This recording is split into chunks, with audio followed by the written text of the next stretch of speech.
사업청 얘기를 하기 전에 아까 발표하면서 마지막에 하셨던 말씀, 업무를 좀 조정하고 소속을 바꾸자 얘기하셨어요? 네. 그거 조금 자세히 얘기해 보실래요?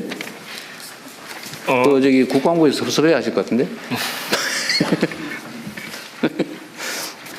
옆에 보니까 밉지 않으세요? 탈출하려고 그래요? 제가 의원 시절에 이 방위사업청을 보존하고 지키기 위해서 아주 심혈을 기울였는데 오늘 의정활동 해야겠는데. 예.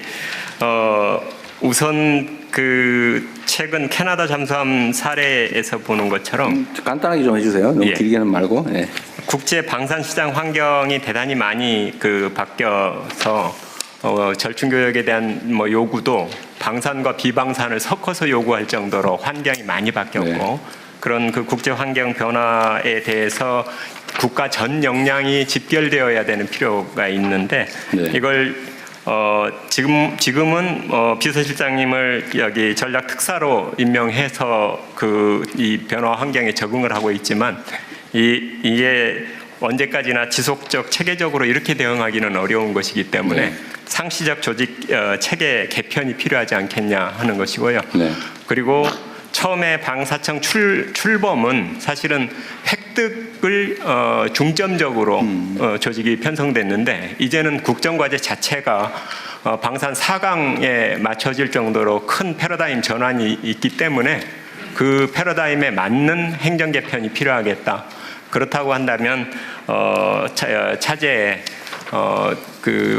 여기 차로 승격해서 전 부처에 대한 조정과 역량 결집 이런 게 하게 했으면 좋겠다는 것이고요. 네.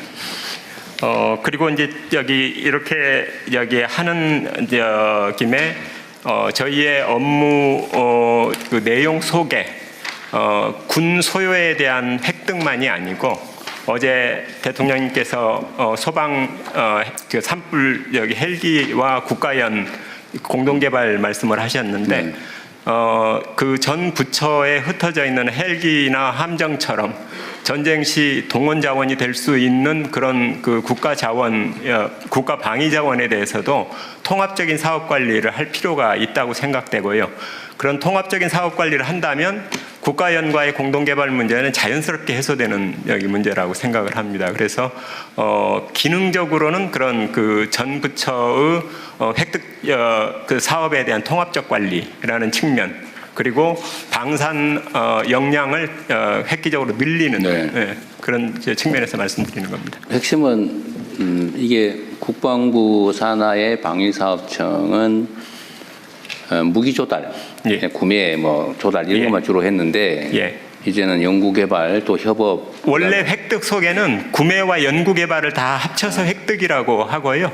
이제 그 방산 수출은 사실은 획득의 파생적 기능처럼 그동안 다뤄져 왔던 게 사실인데 이제는 적어도 이게 균형적인 그 사업이 되었다는 것입니다. 내부 토론 안 해보셨죠? 네. 내부 토론 아직 안 해봤습니다. 제가 처음 듣는 얘기인데요. 방사청장님 좀 미움받으실 것 같아요. 사실 방위사업청은 획득, 그러니까 예전에 린다김 등 여러 가지 방산 비리 때문에 방위사업청이 2006년도에 출범을 했는데 그때 획득과 R&D 연구 개발이 양대 축이었습니다. 근데 R&D 연구 개발을 지난 정부에서 국방부로 그걸 가지고 올라간 걸 제가 그걸 막았었거든요. 그러면 이게 방위사업청이 껍데기가 되기 때문에 R&D 연구 개발을 가지고 오면은 또 다른 제2의 비리 사건이 터질 수 있다. 그래서 그건 안 된다. 방위사업청에다 놓는 게 맞다. 주축이 획득과 R&D 연구개발입니다. 근데 R&D 연구개발인데 이 분야에 대해서 지금 청장님이 말씀을 하셨기 때문에 한번 여러 가지 한번 토의를 한번 해볼 필요가 있다 생각합니다. 그러니까요. 오늘 여기서 결정 날 건 아니고 일종의 제안이니까 한번 고민을 해보는데 지금 이게 이제 방사청이나 국방부 단위에서 처리가 안 돼서 지금 비서실장을 방위산업 특사로 해가지고 지금 대외 무기거래 분야는 좀 일종의 협의랄까? 이런 걸 하고 있는 중인데 이게 지금 방위 그러니까 국방부의 단독 사업을 하기는 너무 광범위하다 업무가 그런 얘기죠. 예. 광범위한 것도 있지만 사실은 방산 수출과 관련된 기능에 수출 그 정책 지원 또 협력 그리고 한 가지는 이게 방산 수출 정보를 취합하는 것 이런 그 기능을 늘려야 비로소 행정적인 그 지원이 가능할 수 있는데 비서실장 얘기 잠깐 들어볼까요, 그럼? 네, 뭐 지금 이제 예전에 방위산업은 무기를 사고 팔던 요 단순한 관계에서 이제 국제시장이 엄청 많은 비용을 들여서 우리가 무기를 판매하려고 하고 있는데 반대급부로서 경제적 지원이라든지 산업 수출이라든지 이렇게 복합적으로 네. 논의되고 있는 게 사실입니다. 그래서 그런 부분에 여러 가지 환경이 좀 달라지기 때문에 국방부 장관님과도 충분히 좀 논의해서 네. 향후에 좀 고민해 볼 필요가 있다고 생각합니다. 그러니까 저도 이번에 이제 순방을 다니면서 저 정상들과 얘기를 좀 해보면 사실 방위 분야에 대한 관심들이 상당히 높고 특히 대한민국 무기 체계에 대한 선호도가 엄청 높아요. 대신에 단순 구매는 안 한다. 뭐 대체적으로 당연히 현지 생산해라, 대응 구매해라. 또 주변 국가와의 외교적 관계는 어떻게 되냐. 예를 들면 뭐 사거리 문제는 어떻게 해결할 거냐 등등 매우 복합적이더라고 보니까 만들어 파는 정도가 아니고 하여튼 외교부 그다음에 산업부 왜냐하면 그쪽이 현지 뭐 산업 기술 지원을 해줘야 되기 때문에 하여튼 그런 복합적인 요소가 있긴 한 것 같아요.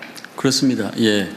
그래서 하나의 무기 체계를 어떤 부처가 혼자 할 수 있는 시대는 아니고 유관 부처가 시스템으로 유기적으로 이렇게 움직여야 됩니다. 예컨대 만약에 청장님이 한 생각대로 된다 하더라도 각 정부의 각국에 나가 있는 무관들의 여러 가지 정보 첩보를 그게 집약하지 않으면은 이게 생산할 수가 없는 그런 부분도 있기 때문에 여러 가지 다부처가 같이 해야 될 사항이라고 생각합니다. 논의를 한번 해보십시오. 그러니까 지금 방사청의 업무가 지금 재편돼야 된다고 얘기하시는 거잖아요. 그렇습니다. 그죠? 예.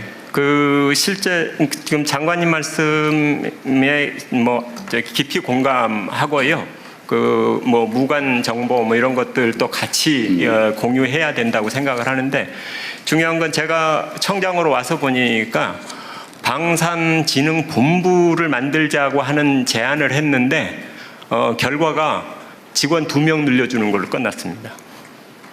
그 이런 뭐 방산진흥본부가 왜 필요하냐?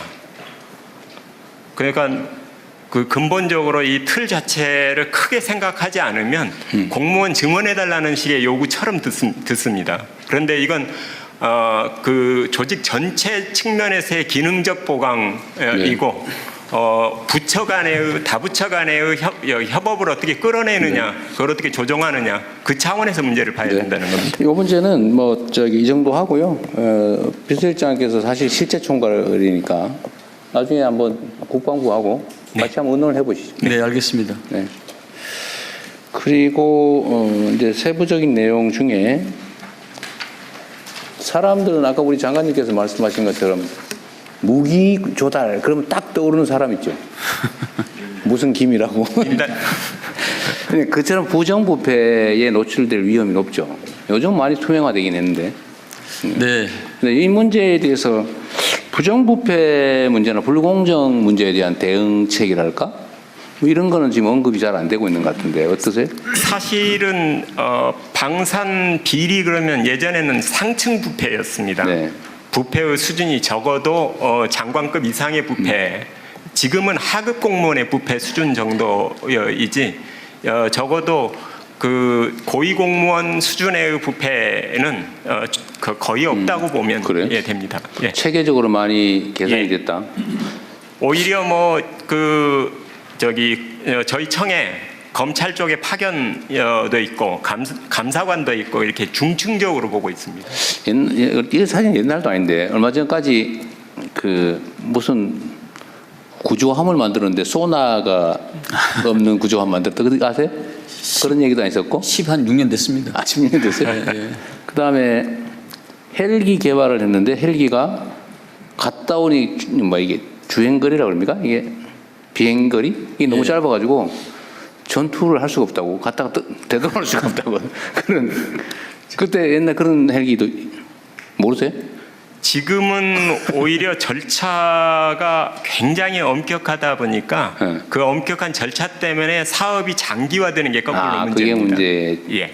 요즘은 어쨌든 이게 뭐 날지 못하는 비행기라든지 이런 건 없나 봐요. 지금은 그런 없습니다. 제가 그 제도 개선 사항으로 사업 타당성 조사 관련한 네.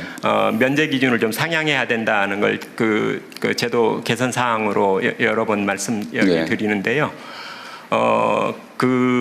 여기 사업 이제 사타라고 줄이는데요. 사타를 면제하는 기준을 예타 기준을 그대로 여기 차용해 왔습니다. 그런데 이 방위 사업의 규모 자체가 원체 커서 예타의 경우에는 그 기준인 500억에 해당하는 것이 이거 보는 분들도 이해할 수 있게 사전 타당성 조사, 예비 타당성 조사, 사업 타당성 조사. 여기 이 방위력 개선 사업에 대해서는 사업 타당성 조사라고 네. 그러고요.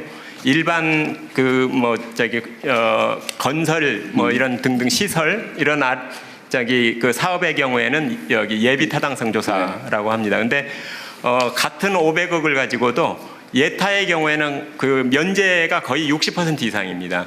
그런데 사타의 경우에 있어서의 면제 기준을 그대로 적용하면 겨우 3%입니다. 네. 그러니까 이제 너무 이거에 지금 의해서도 굉장히 그 사업이 많이 지체되고 있는 하여튼 현실입니다. 저기 조달 관련된 무기 획득 절차와 시간이 너무 복잡하고 길다는 얘기는 있긴 해요. 예. 이미 요즘은 과학기술 발전 속도가 너무 빠른데 그 이제 승인 날 때쯤 되면 이미 구기종 되어버리는 예. 그런 문제도 좀 개선책을 만들어야 될 것 예. 같습니다. 알겠습니다.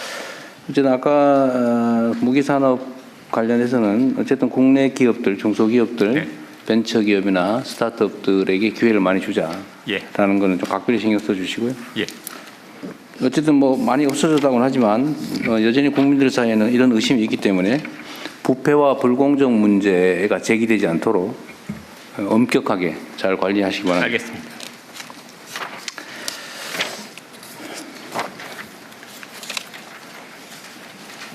여기 84페이지에 뭐 재밌는 얘기들 많이 써놓으셨던데 획득 절차 얘기는 제가 말씀드렸고 계약 제도를 복수 낙찰제를 도입하자.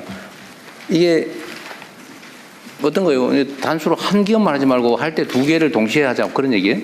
그 원래 복수 사업자가 있으면 경쟁 입찰을 하는 게 원칙인데 지금까지 그랬죠. 예. 그런데 복수 여기 사업자 이 방위사 여기 그 사업 업체가 품목별로 거의 한정적인 구조고 대체로는 과점 구조입니다. 딱 한 군데만 찍어서요. 한 군데만 찍는 게 아니라 대체로는 어떤 체계별로 두 개 기업이 치열하게 경쟁을 하는데 이게 과당 경쟁에 여기 폐해가 많아서 경쟁의 공정성을 취하자는 것이 거꾸로 성능이나 뭐 이렇게 국익 측면에서 오히려 부정적 효과를 내는 경우들이 많아서 차라리 그런 경우에 복수 낙찰을 통해서 서로의 그걸 좀 조정해가는 방식으로 그런 양면이 있는 것 같아요. 이제 네. 경쟁을 통해서 얻는 이익 또는 경쟁을 통해서 얻게 된 불이익 있는데 복수 낙찰 때도 역시 마찬가지로 그런 이익도 있지만 또 한편으로는 담합을 경쟁을 배제하는 그런 문제도 있겠죠. 그건 이제 저희가 입찰 제안서를 어떻게 기준을 잘 세우느냐에 따라서 상당한 정도는 걸러낼 수 있습니다. 그렇죠. 단수 낙찰이냐 복수 낙찰이냐 어떤 게 절대적으로 옳다고는 할 수 없고 그렇습니다. 그 장단점을 잘 살려서 예. 뭐 적절하게 선택하면 되겠죠. 네.